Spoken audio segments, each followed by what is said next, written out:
प्यारे दोस्तों, यह एक ऐसी हाफिज़े कुरान लड़की की कहानी है जो अक्सर अपने मायके जाती थी। वो मायके जाकर ऐसा क्या करती थी कि अल्लाह का इतना दर्दनाक अजाब आया, और उसकी भाभी ने उसके साथ ऐसा क्या कर दिया कि उस पर अल्लाह का इतना खौफनाक अजाब आया कि वो इबरत का निशान बन गई। मेरी तमाम माँ बहन से गुजारिश है कि इस वीडियो को आखिर तक जरूर देखें, क्योंकि ये एक बहुत ही सबक आमोज वाकया है। मेरा नाम शाहिदा है। मैं अपने माँ बाप की बहुत लाडली बेटी थी। खासकर मेरे वालिद मुझसे बेहिसाब मोहब्बत करते थे। मेरी शादी मेरे वालिद की मर्जी से आसिम से हुई थी। शादी के बाद मैंने दिलो जान से आसिम को अपना शौहर माना और उसकी फरमामदार बीवी बनकर जिंदगी गुजारने लगी। आसिम भी बहुत अच्छा इंसान था। वो मजदूरी करता था और हम बहुत गरीब थे। हमारा गुजारा बहुत मुश्किल से होता था, लेकिन आसिम मेरी हर ख्वाहिश पूरी करता था। मैंने भी कभी अपनी ख्वाहिशें उसकी आमदनी के मुताबिक ही रखी और कभी उसे मुश्किल वक्त में अकेला नहीं छोड़ा। 2 साल बाद अल्लाह ने हमें एक प्यारी सी बेटी से नवाजा तो आसिम बहुत खुश हुआ। उसने पहली बार अपनी बेटी को उठाया और रोने लगा। वो कहने लगा, अल्लाह ने मुझे बेटी दी है तो मैं इसे बड़े नाजो नखरों से पालूंगा। बस अल्लाह से दुआ है कि इसके नसीब अच्छे करें। आसिम ये नहीं जानता था कि उसकी बेटी पर जिंदगी में कैसी कैसी कयामतें टूटने वाली हैं। उसकी बात सुनकर मैं भी रो पड़ी और अपनी बच्ची के लिए ढेर सारी दुआएं देने लगी। हमारे हालात चाहे जैसे भी थे, लेकिन इसके बावजूद मैं अपने शौहर के साथ सुकून से जिंदगी बिता रही थी। मेरी मां का इंतकाल हो चुका था और मेरे वालिद ही मेरा मायका थे। मेरा एक भाई था जो अब शादीशुदा था। जब तक मेरी मां जिंदा थी, मैं हफ्ते 2 हफ्ते में मायके का चक्कर जरूर लगाती थी, लेकिन मां के इंतकाल के बाद अब्बू अकेले रह गए थे, तो मैं हफ्ते में 1-2 बार जरूर जाती और अब्बू के साथ वक्त बिताती, उनके कपड़े धोती और घर के कामों में मदद करती। लेकिन ये सब बातें मेरी भाभी को बहुत बुरी लगने लगीं। उसे ये गुस्सा था कि मैं हर वक्त बच्ची को लेकर मायके क्यों चली आती हूं। अब्बू मुझे देखकर खुश हो जाते थे, लेकिन मेरी भाभी ने धीरे धीरे मेरे भाई को हमारे खिलाफ कर दिया। अब भाई मुझे अपने घर में देखकर मोहब्बत करने लगा और मुझसे मिलने के बजाय जल्दी से चला जाता। एक दिन मैं भाई के घर पहुंची तो अब्बू मेरी राह देख रहे थे। मेरी भाभी घर में ही थी। मुझे देखते ही उसने मुंह फेर लिया और कमरे में चली गई। फिर किचन में जाते हुए उसने बड़बड़ाते हुए कहा, लोगों को अपने घरों में सुकून क्यों नहीं मिलता, जब देखो मायके चले आते हैं। इसकी ये बात मुझे बहुत बुरी लगी। कुछ देर बाद भाई घर आया तो मेरी आंखों में आंसू थे। मैं भाई की लाडली बहन थी और हमारा बचपन एक साथ गुजरा था। मैं उससे छोटी थी, लेकिन बचपन में जो भी चीज स्कूल से खरीदती वो भाई को दे देती थी। भाई ने मुझे रोते देखा तो पूछा, क्या हुआ, क्यों रो रही हो? क्या शाहिदा ने कुछ कहा या कोई परेशानी है? मैंने जल्दी से आंसू पोंछे और कहा, नहीं भाई, बस तुम्हारी बीवी ने मुझे देखकर मुंह फेर लिया और मुझसे एक शब्द भी नहीं बोला, बल्कि तरह तरह की बातें करती रही। मैंने आगे कहा, मैं यहां अब्बू के लिए आती हूं। अगर तुम्हारी बीवी को पसंद नहीं तो मैं अब नहीं आऊंगी। भाई ने यह सुना और चुपचाप कमरे में चला गया। उसने जब अपनी बीवी से यह बात की तो भाभी ने शोर मचा दिया। वो लड़ने लगी और बात यहां तक पहुंची कि उसने कहा, इस घर में या तो तुम्हारी बहन रहेगी या फिर मैं। जब भी आती है घर का सुकून बर्बाद करके चली जाती है। शादीशुदा है तो अपने घर क्यों नहीं रहती? रोज अपनी बेटी को लेकर यहां चली आती है, मुफ्त की रोटियां खाती है। भाभी की यह बात सुनकर मेरा दिल टूट गया। अब्बू ने भाभी को डांटना शुरू कर दिया और भाई भाभी और अब्बू आपस में लड़ने लगे। मेरा दम घुटने लगा और मैं खुद को इस सब का जिम्मेदार समझने लगी कि मेरी वजह से उनके घर में झगड़ा हो रहा है। मैंने हाथ जोड़कर सबसे माफी मांगी और कहा, मुझे माफ कर दीजिए, आज के बाद मैं इस घर में कदम नहीं रखूंगी। अब्बू ये सुनकर रोते हुए कहने लगे, ये तुम्हारे अब्बू का घर है, तुम्हें यहां आने से कोई नहीं रोक सकता। लेकिन मैं चुप रही और अपनी बच्ची को लेकर वापस अपने घर आ गई। इस दिन के बाद मैंने कभी भाई के घर का रुख नहीं किया। हालांकि अब्बू मुझसे मिलने जरूर आ जाते थे।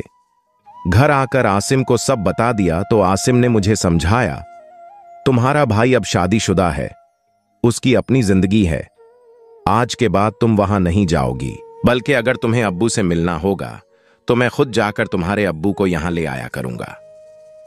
मैं भी खामोश हो गई, लेकिन अंदर ही अंदर ये बात तकलीफ देने लगी कि शादी के बाद मेरा भाई बदल चुका है। खैर, वक्त के साथ ये बात भी मैंने सह ली और अपनी बेटी के साथ जिंदगी में आगे बढ़ने लगी। जब मेरी बड़ी बेटी 9 साल की हुई तो एक दिन शाहिदा का फोन आया। मैंने फोन कान से लगाया तो एक गैर शख्स की आवाज सुनाई दी। वो कहने लगे, आसिम साहब फैक्ट्री की छत से नीचे गिर गए हैं, आप फौरन फलां अस्पताल पहुंच जाएं। ये सुनते ही मेरे पैरों तले जमीन खिसक गई। मैंने फौरन अपनी बेटी को साथ लिया और रिक्शा पकड़कर अस्पताल की तरफ निकल पड़ी। दरअसल आसिम जहां मजदूरी करते थे, वहीं मिस्त्री के साथ काम करते हुए छत से गिर गए थे। जब मैं अस्पताल पहुंची तो आसिम जिंदगी की आखिरी सांसें ले रहे थे। वो बुरी तरह जख्मी थे और उनकी पसलियां टूट चुकी थीं। मैंने ये मंजर देखा तो फूट फूट कर रोने लगी। मैं रोती हुई उनके बिस्तर के पास जाकर बैठ गई। क्या हालत हो चुकी थी मेरे आसिम की। डॉक्टर साफ कह चुके थे कि अब उन्हें बचाना बहुत मुश्किल है। आसिम धीरे धीरे सांस लेते हुए मेरी तरफ देखने लगे और कहने लगे, मैं जानता हूं मैं कुछ लम्हों बाद इस दुनिया में नहीं रहूंगा। लेकिन ये कहते कहते उनकी जबान उनका साथ छोड़ चुकी थी। मैंने सर उठाकर देखा तो आसिम बिल्कुल खामोश हो चुके थे। उनकी रूह परवाज कर चुकी थी। मेरी बेटी जोर जोर से चीखने लगी और अपने अब्बू को हिलाते हुए कहने लगी, अब्बू उठो अब्बू। लेकिन अब्बू हमेशा के लिए सो चुके थे। ये मंजर देखकर मैं खुद भी बेसुध होकर वहीं गिर पड़ी और बेहोश हो गई। जब होश आया तो आसिम की मैयत को एम्बुलेंस में रखा जा चुका था। मेरी बेटी कभी मेरी तरफ दौड़ती और कभी एम्बुलेंस की तरफ भागती, अपने अब्बू को देखती। मेरा शौहर इस दुनिया से जा चुका था और उस वक्त हमारे पास न कोई अजीज था, न कोई रिश्तेदार। सिर्फ डॉक्टर और नर्स थे जो मुझे तसल्ली देने की कोशिश कर रहे थे। मैंने बड़ी मुश्किल से खुद को संभाला और बेटी के साथ घर पहुंची। मोहल्ले वालों को पहले ही खबर मिल चुकी थी कि इस घर में कोई मौत हुई है, लेकिन मुझ में हिम्मत नहीं हो रही थी कि अब्बू या भाई को कॉल करके बताऊं कि आसिम अब इस दुनिया में नहीं रहे। मेरी मासूम बेटी अब भी अपने अब्बू के पास बैठकर रो रही थी और बार बार उन्हें उठा रही थी, मगर वो हमेशा के लिए खामोश हो चुके थे। कुछ देर बाद अब्बू पहुंचे। मैंने उन्हें देखा तो और ज्यादा टूट गई और उनके सीने से लगकर फूट फूट कर रोने लगी। भैया और भाभी भी कुछ देर बाद आए। आसिम को आखिरी सफर पर ले जाया गया और मिट्टी तले दफन कर दिया गया। मेरा भाई मेरी तरफ बढ़ा और मुझे सफेद चादर ओढ़ा दी। ये मेरी बेवा विधवा की पहचान थी। एक वक्त था जब मैंने लाल दुपट्टा ओढ़कर आसिम के घर दुल्हन बनकर कदम रखा था और आज उसी घर में सफेद चादर ओढ़कर बेवा बन गई थी। मुझे सब कुछ किसी बुरे ख्वाब जैसा लग रहा था। कभी सोचती कि आसिम अभी जाग जाएंगे और सब ठीक हो जाएगा, लेकिन यह ख्वाब नहीं, हकीकत थी। आसिम अब नहीं रहे। भैया और भाभी थोड़ी देर बाद वापस चले गए, मगर अब्बू मेरे पास ही रहे। उस वक्त मुझे किसी अपने का सहारा चाहिए था। जिस घर में हम रहते थे वो किराए का था। जब मेरी इद्दत खत्म हुई तो एक दिन मकान मालिक आया। उसने पहले आसिम के इंतकाल का दुख जताया और फिर कहने लगा, बहन, मुझे मालूम है कि तुम्हारे ऊपर मुश्किल वक्त आ गया है, लेकिन 5 महीने हो चुके हैं और तुमने अब तक किराया नहीं दिया। मैं भी मजदूर आदमी हूं और इस किराए से ही मेरा गुजारा होता है। अगर हो सके तो किराया दे दो ताकि मेरे भी हालात सुधर सकें। यह सुनकर मुझे और भी फिक्र होने लगी। 5 महीने का किराया बहुत ज्यादा था और मेरे पास कुछ भी नहीं था। अब्बू ने मुझे तसल्ली दी और कहा, फिक्र मत करो बेटा, मैं तुम्हारे भाई से बात करता हूं। वो तुम्हारा किराया चुका देगा और तुम्हें अपने घर ले जाएगा। अब्बू वापस गए तो मुझे उम्मीद थी कि भाई मेरी मदद करेगा, मगर जब अब्बू लौटे तो थोड़े परेशान लग रहे थे। मैंने पूछा, क्या हुआ अब्बू, भाई ने पैसे दे दिए? अब्बू ने हल्की मुस्कान के साथ कहा, हां बेटा, मैं पैसे ले आया हूं, तुम्हारे भाई ने दे दिए। कुछ देर बाद मकान मालिक आया तो अब्बू ने उसे पैसे दे दिए। जब वो पलटे तो मैंने फिर पूछा, अब्बू, क्या भाई ने पैसे दे दिए थे? अब्बू की आंखों में आंसू आ गए। अब्बू बोले, वो कह रहा था कि हमारा खुद का पेट पलता नहीं है, मैं पैसे कहां से लाऊं? इसीलिए मैंने मजबूर होकर अपने दोस्त से पैसे उधार ले लिए। उसे कह दिया है कि पेंशन से थोड़ा थोड़ा करके चुका दूंगा। यह सुनते ही मैं रोने लगी। मुझे पता था कि भाभी भाई को इतने पैसे नहीं देने देंगी। अब्बू भी कहने लगे, बेटा अब हर महीने का किराया कैसे दिया जाएगा? चलो अब मेरे साथ मेरे घर चलो। मकान का किराया चुकाने के बाद मैंने मजबूर होकर अपना सामान पैक कर लिया। मुझे भी पता था कि अब हर महीने किराया कौन देगा।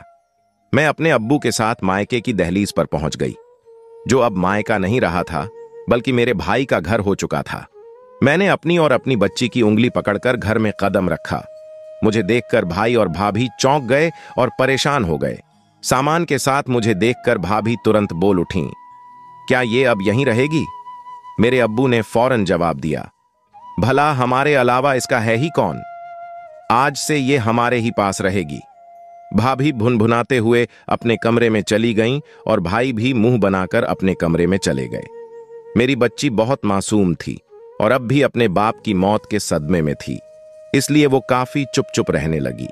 मैंने अब्बू के कमरे में सारा सामान रख दिया और हम वहीं एक कमरे में सिमट कर रहने लगे।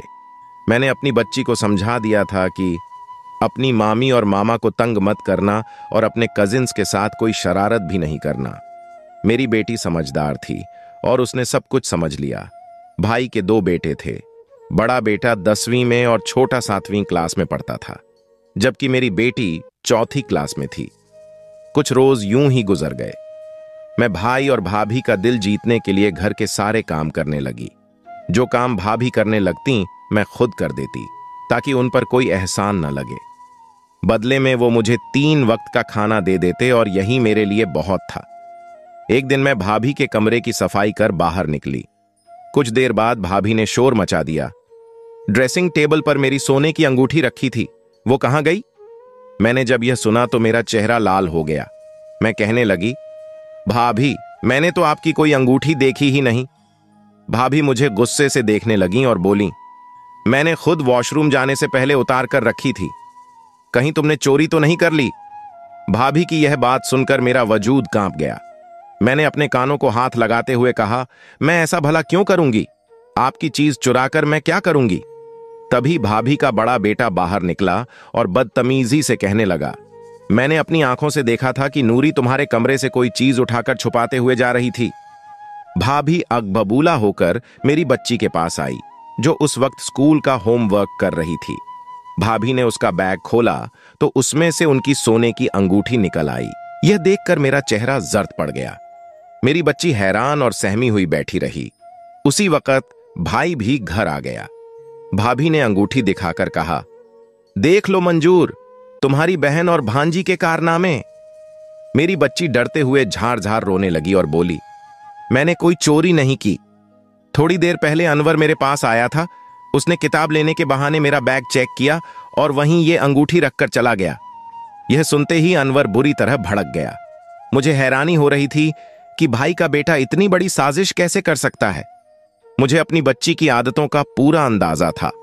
वह कभी भी ऐसी हरकत नहीं कर सकती थी, मगर मेरी मजबूरी थी, मैं चुप रही। फिर वे मेरी बच्ची को कमरे में ले गए और पूछने लगे, क्या तुमने चोरी की है? मेरी बच्ची फौरन बोली, मैं भला चोरी करके क्या करूंगी, मैंने ऐसा कुछ नहीं किया। मुझे अपनी बच्ची की बातों पर पूरा यकीन था, लेकिन मैंने उसे नजरअंदाज कर दिया और उसे सिर्फ अपने कमरे तक सीमित कर दिया। अब वह कमरे से बाहर भी नहीं निकलती थी।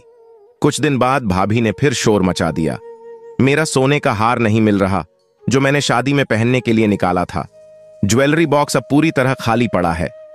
यह सुनते ही मेरे होश उड़ गए। मैंने पहले ही कह दिया, मेरी बच्ची का इसमें कोई कसूर नहीं हो सकता, आप ही ने कहीं रख दिया होगा। लेकिन भाभी फिर मेरे कमरे में आकर उसकी तलाशी लेने लगी। आज भी अनवर ने कहा, मैंने नूरी को आपके कमरे के बाहर देखा था। मेरी बेटी बोली, आज गली में अनवर अपने दोस्तों को बहुत सारे पैसे दिखा रहा था, जो सारे 500 के नोट थे। वह लोग दुकान से सिगरेट और बहुत सारी चीजें खरीद रहे थे। यह सुनते ही मेरे पैरों तले जमीन खिसक गई। भाभी हड़बड़ी में अपने बच्चे को देख रही थीं, जो मासूम चेहरा बनाए खड़ा था। मेरा भाई गुस्से से आगे बढ़ा और मेरी बच्ची को मारने लगा। वह कहने लगा, तेरी हिम्मत कैसे हुई जो मेरे बच्चे पर इल्जाम लगाया? तेरे आने से इस घर में तमाशा हो गया है। अपने बाप के साथ मर जाती तो अच्छा था। भाई की यह बातें सुनकर मेरा शरीर कांप उठा। मैं भाई को रोकने लगी, तब तक अब्बू आगे बढ़े और भाई को बच्ची से दूर कर दिया। अब्बू बोले, क्यों मार रहे हो बच्ची को? जब यह कह रही है कि उसने ऐसा कुछ नहीं किया तो अपनी औलाद पर ध्यान दो। हो सकता है कि तुम्हारे बच्चों ने चोरी की हो। हर वक्त बाहर आवारागर्दी करते रहते हो। भाई ने यह सुनते ही गुस्से में अब्बू को भी थप्पड़ मार दिया और कहा, आप भी अपनी बेटी की तरफदारी कर रहे हैं। यह तो शक्ल से ही चोरनी लगती है। पिता भी चोरी और डकैती करके अपने बच्चों को पालते थे, तभी तो यहां हमारे घर आकर हमारी बीवी के जेवर चुरा रहे थे। मेरी बेटी ने थप्पड़ खाकर और अपने मरहूम पति के बारे में ये सब बातें सुनकर जैसे पत्थर की मूरत बन गई। अपने पति के बारे में ये सब सुनकर मुझसे भी बर्दाश्त नहीं हुआ तो मैं चीख पड़ी। भाई के पास जाकर उससे बोलने लगी, तुम्हारी हिम्मत कैसे हुई मेरे पति के बारे में ऐसा कहने की? वो तो अब इस दुनिया में नहीं है, उसे माफ कर दो। बच्चों की लड़ाई में तुमने अब्बू पर हाथ उठा दिया।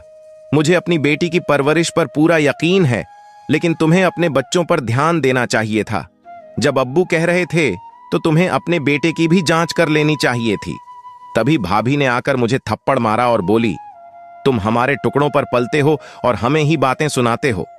निकल जाओ हमारे घर से। मैं गुस्से में बोली, नहीं रहती आपके घर में। आपका एहसान काफी है जो अब तक हमें रखा। भाई भी गुस्से में आकर बोला, अब्बू को भी साथ लेकर निकल जाओ, अब और बोझ नहीं उठा सकता। खबरदार अगर तुम लोगों ने फिर से इस घर में कदम रखा। यह कहकर भाई चला गया। अब मैं क्या करती और बर्दाश्त करना मेरे बस से बाहर हो गया था। मैंने मजबूरी में अपना सामान पैक किया। जब अब्बू को उठाने लगी तो वो अचानक पीछे गिर गए। वो बिल्कुल ठंडे पड़ चुके थे। मैं घबराई और उन्हें डॉक्टर के पास ले गई। भाई भी मेरे साथ था, लेकिन डॉक्टर ने बताया कि अब्बू का हार्ट अटैक से निधन हो चुका था। भाभी ने तुरंत कहा, यह सब तुम्हारी वजह से हुआ है। मजबूरी में मैं भाई के घर 3 दिन और रही, क्योंकि रिश्तेदार आ जा रहे थे। जैसे ही ये सब खत्म हुआ, भाई ने मुझे घर से निकाल दिया। मैं मजबूरी में अपनी बेटी को लेकर पास की झोपड़ी की तरफ चली गई, जहां भिखारी रहते थे। वहां एक बूढ़ी औरत बैठी थी। मैंने उसे अपनी पूरी कहानी सुना दी। उस औरत ने कहा, बेटी, तुम मेरे साथ इस झोपड़ी में रह सकती हो। हम दोनों भीख मांगकर गुजारा कर लेंगे। वक्त वैसे ही गुजरने लगा। मैं अपनी बेटी को लेकर उस औरत के साथ भीख मांगती रही। एक दिन हम उसी मोहल्ले से गुजरे जहां भाई का घर था। उस औरत ने कहा, चलो इस घर में चलते हैं। मैंने कहा, नहीं, ये मेरे भाई का घर है, मैं यहां नहीं जा सकती। मगर वहां औरत अकेली अंदर चली गई। मेरी बेटी भी उसके पीछे भागकर घर में चली गई।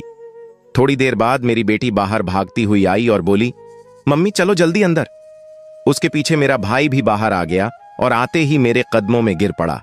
वो रोते हुए कहने लगा, बहन, मुझे माफ कर दो। मुझे सारी सच्चाई पता चल चुकी है। घर की सारी चोरियां मेरे बड़े बेटे अनवर ने की थीं। तुम्हारे जाने के बाद उसने डकैती और चोरी भी शुरू कर दी थी। पुलिस ने उसे गिरफ्तार कर लिया है और अब वो जेल में अपनी सजा काट रहा है। तुम्हारी भाभी के शरीर पर भी अजीब से नीले निशान पड़ने लगे हैं। डॉक्टर ने बताया कि उसे कैंसर है और वो आखिरी स्टेज पर है। वो अब जिंदगी की आखिरी सांसें ले रही है। उसे मौत भी नसीब नहीं हो रही। ये सब उसके किए की सजा है, क्योंकि वो तुम्हें झूठे इल्जाम में फंसाने में अपने बेटे का साथ दे रही थी। तो हो सके तो हमें माफ कर दो। मैंने भाई से कहा, माफी मुझसे मत मांगो, माफी अब्बू से मांगो, क्योंकि तुमने अपने बाप जैसी शख्सियत पर हाथ उठाया। तुम्हें उसी का फल मिल रहा है। तुम्हारा बेटा जेल में है और बीवी तड़प तड़प कर मर रही है। भाई मुझे भाभी के पास ले गया, जो चीख चीख कर रो रही थी। वो कहने लगी, मुझे माफ कर दो ताकि मुझे मौत नसीब हो सके। मुझे माफ कर दो ताकि मुझे कब्र नसीब हो सके। उसकी हालत देखकर मेरी रूह कांप गई। मैंने उससे कहा, मैंने तुम्हें माफ कर दिया, दुआ करो कि अब्बू भी तुम्हें माफ कर दे और तुम्हारी आखिरत बर्बाद ना हो।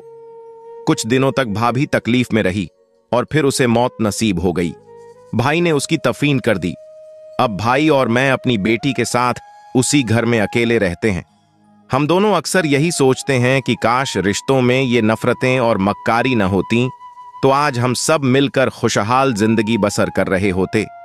काश लोगों में एक दूसरे को नीचा दिखाने की सोच न होती, तो आज हमारी जिंदगी खुशियों से भरी होती। मक्कारी करने वाले अपनी जिंदगी तो बर्बाद करते ही हैं, साथ में मासूम और बेगुनाह लोगों की जिंदगियां भी तबाह कर देते हैं। प्यारे दोस्तों, अगर ये वाकया आपको अच्छा लगा है तो सबसे पहले अपने परिवार, दोस्तों और रिश्तेदारों में शेयर जरूर करें, क्योंकि उन्हें भी आबरत हासिल होगी। और चैनल को सब्सक्राइब करके कमेंट बॉक्स में अल्लाह हो अकबर जरूर लिखें।